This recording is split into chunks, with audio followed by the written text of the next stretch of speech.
नमस्ते, स्वागत छ यहाँहरुलाई मेरो च्यानलमा। आज म थकाली स्टाइल जिम्बु आलुको रेसिपी लिएर आएको छु। यो बनाउनको लागि सबैभन्दा पहिला मैले लिएको छु दुईटा मिडियम साइजको आलु। यसलाई चाहिँ मैले यस्तो लाम्चो पारेर काटेको छु। त्यसै मैले लिएको छु चप गरिएको गार्लिक। मैले लिएको छु अलिकति जिम्बु। मैले 2 टेबलस्पुन तिलको धुलो लिएको छु।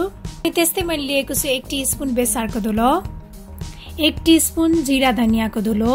त्यस्तै मैले लिएको छु नुन स्वाद अनुसार, 1/2 टीस्पुन खुर्सानीको धुलो, 2टा सुकेको खुर्सानी।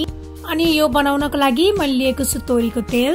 सबैभन्दा पहिला मैले प्यान बसालेको छु र यसमा म अब अलिकति तोरीको तेल हाल्छु।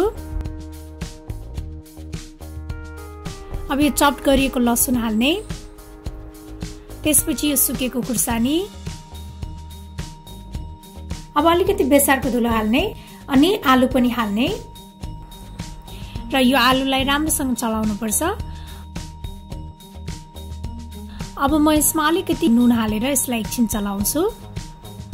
अब यसलाई कभर गरेर 2 मिनेटसम्म मधुरो आँचमा पकाउनु पर्छ। 2 मिनेटपछि यो लगभग हाफ कुक भएको छ। अब यसलाई राम्रोसँग चलाउने, त्यसपछि फेरि यसलाई कभर गरेर म अर्को 2 मिनेटसम्म पकाउँछु।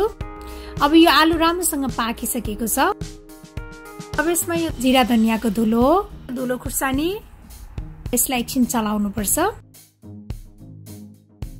त्यसपछि अब यो तिलको धुलो पनि हाल्ने र अब म अलिकति पानी पनि हाल्छु र यसलाई एकदम राम्रोसँग मिक्स गर्नुपर्छ।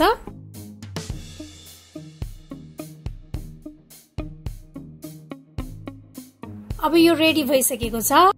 मैले अब फेरि प्यान बसालेको छु। अब म यसमा अलिकति तोरीको तेल हाल्छु।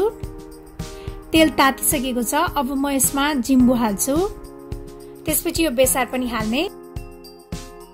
अब म यो तेललाई चाहिँ यो आलुमा हालेर आलुलाई झाम्छु। अब यसलाई एकचोटि राम्रोसँग मिक्स गर्ने। अब हाम्रो यो थकाली स्टाइलको जिम्बु आलु चाहिँ रेडी भइसकेको छ।